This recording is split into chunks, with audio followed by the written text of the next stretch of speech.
Boutica, non j'étais pas mal avant, j'étais pas ma tata était assise avec mes mots, un beau du secteur, ils sont arrivés un peu comme les mauvaises filles, ils voulaient nous cailler, ils voulaient même nous utiliser, nous on a reposé un peu comme les bureaux, ils en ont respecté, la manière est bagarrée, ils en ont admiré, toute la solidarité, ils en ont respecté, la manière est bagarrée, ils en ont admiré, toute la solidarité. Le télé Yagami, le télé Yagami, le télé Yagami, le télé Yagami, le télé Yagami, le télé Yagami, le télé Yagami, le télé Yagami, avec un présenté, ça c'est la totale, c'est la dernière secteur, le télé Yagami. Salut à toi, pied de Yagami, n'est pas facile, hein? Pied de Yagami. Comment tu vas? J'espère que tu te portes bien. Alors moi c'est Marcel Kamla et bienvenue sur ma chaîne si tu es nouveau sur cette chaîne. Sur cette chaîne nous parlons du Canada, plus principalement d'immigration au Canada. Alors la vidéo d'aujourd'hui a pour but de vous présenter les 3 types de sanctions qu'une personne peut avoir lorsque cette personne décide de continuer ses études au Canada, plus principalement au Québec. Donc cette vidéo s'adresse à toute personne qui suit une procédure d'immigration et qui désire engager une procédure d'immigration pour continuer ses dossiers, ses études autant pour moi au Canada.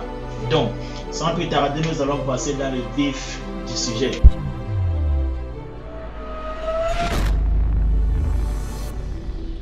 La sanction numéro 1 qu'une personne peut avoir lorsque cette personne décide de continuer ses études au Canada cette sanction s'appelle le DEC. Donc le DEC, qui signifie diplôme d'études collégiales. Voilà, c'est ça, diplôme d'études collégiales. Donc c'est une sanction qui permet de continuer ses études à l'université et dans certains cas de trouver de l'emploi, donc de postuler sur le marché de l'emploi, mais sur certaines demandes, pas sur toutes les demandes, parce que cette formation est à la base faite pour te permettre de continuer tes études à l'université plus tôt. Donc dans cette sanction, tu vas retrouver plein de programmes, beaucoup de théories, beaucoup de matières. Vraiment, ça va être vraiment long et le temps va être vachement long aussi, parce que si ta durée des études va jusqu'à 2 ans, tu vas faire ces 2 ans pleins. Si c'est qu'elle va jusqu'à 3 ans, tu vas faire ces 3 ans pleins. Ouais, sans interruption. Vraiment, le temps est vachement long. Donc la deuxième sanction qu'une personne peut avoir, c'est le DEP, qui signifie diplôme d'études professionnelles. Ouais, comme son nom l'a tout dit, diplôme d'études professionnelles. Donc avec ce diplôme, tu ne peux pas continuer tes études à l'université. Avec ce diplôme, tu peux juste postuler sur le marché de l'emploi. Et donc c'est un diplôme qui est fait juste pour l'emploi, quoi. Donc si c'est que à la fin de tes études tu veux intégrer le marché de l'emploi, alors c'est le DEP qu'il te faut, pas le DEC, mais le DEP. Si tu n'es pas là pour le temps, si tu n'es pas là pour les grosses études, mais tu caches, donc il te faut le DEP, diplôme d'études professionnelles. Avec ce diplôme aussi, tu ne peux pas continuer tes études à l'université, parce qu'on ne te forme pas pour l'université, mais pour le monde professionnel, pour tes compétences techniques aiguisées. Donc on doit vraiment te former pour le marché de l'emploi. Donc c'est ça pour le DEP. Et le temps des études aussi pour le DEP, c'est pas si long, c'est souvent dans les 1 an et demi, on peut dire 1,5, 1,8, 1,7 en année, hein, je veux dire. Donc c'est le diplôme le plus court qu'une personne peut obtenir, et le DEC c'est le diplôme le plus long qu'une personne peut obtenir. Donc la troisième sanction qu'une personne peut avoir, c'est l'AEC, qui signifie l'attestation d'études collégiales. Ouais, c'est une attestation, c'est même pas un diplôme.